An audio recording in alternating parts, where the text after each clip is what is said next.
আল্লাহর প্রতি পূর্ণ ভরসা রাখতে হবে ইব্রাহিম আলাইহিস সালামের মতো, হাসবি আল্লাহ ওয়া নি'মাল ওয়াকিল, কোনো সমস্যা নেই, আল্লাহ আমার সাথে আছেন, তিনি আমাকে পথ দেখাবেন ইনশাআল্লাহ। মুসা আলাইহিস সালামের মতো, কাল্লা ইন্না রাব্বি মাইয়া সায়াহদিন, তার বাহিনী বলছে, মানে বনু ইসরাইল বলছে, পিছনে ফিরআউনের বাহিনী, সামনে লোহিত সাগর, ইন্না লামুদরাকুন, আমরা ধরা পড়ে গেলাম। তার মুসা আলাইহিস সালাম বলেন, কাল্লা, কখনো নয়। ওই রকম সিচুয়েশনে তিনি বলছেন, কাল্লা, কখনো নয়, ইন্না রাব্বি মাইয়া সায়াহদিন, আমার রব আমার সাথে আছেন, তিনি আমাকে পথ দেখাবেন ইনশাআল্লাহ। সেম কথা বলেছেন আমাদের প্রিয় নবী হযরত মুহাম্মদ সাল্লাল্লাহু আলাইহি ওয়াসাল্লাম গারে সাওরে।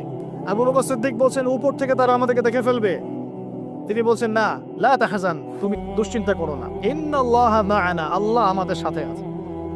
এই তাওয়াক্কুল, আল্লাহর প্রতি পূর্ণ তাওয়াক্কুল যার থাকবে, ইন্নাল্লাহা ইউহিব্বুল মুতাওয়াক্কিলিন, আল্লাহ পাক এই তাওয়াক্কুলকারীদেরকে আল্লাহ পাক ভালো রাখেন।